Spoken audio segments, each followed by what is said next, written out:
In the name of Allah the most merciful the most gracious. छठी जमात के प्यारे बच्चों, आप अपनी साइंस का पेज नंबर 75 निकालो।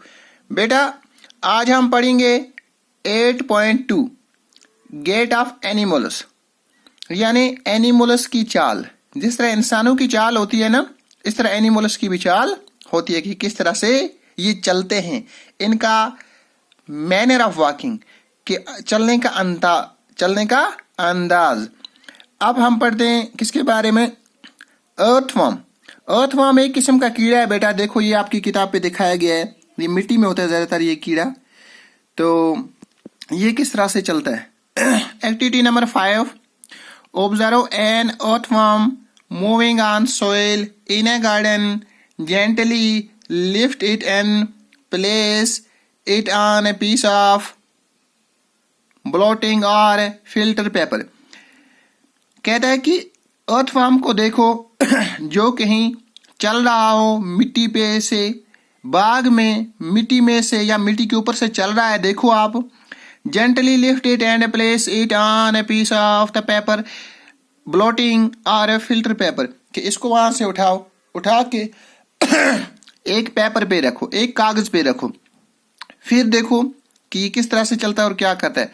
Observe its movement, then place it on a smooth glass plate और एनी स्लिपरी सरफेस। उसके बाद इसको किसी प्लेट में रख दो या किसी गिलास में रख दो, मतलब स्लिपरी, ऐसा गिलास हो, ऐसी प्लेट हो जिसमें इसके चलने के इनकामात कम हो। और देखो वहां पे से ये किस तरह स्लिप होगा, ये क्या करेगा। Observe its movement now it is different from that on A paper.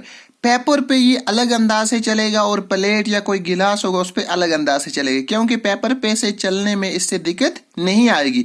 और प्लेट होगी या गिलास होगा उसके ऊपर से इसको चलने में दिक्कत आएगी, क्योंकि पेपर पे से इसको स्लिप नहीं होगा और गिलास हो या प्लेट हो उस पे से इसको स्लिप हो सकता है।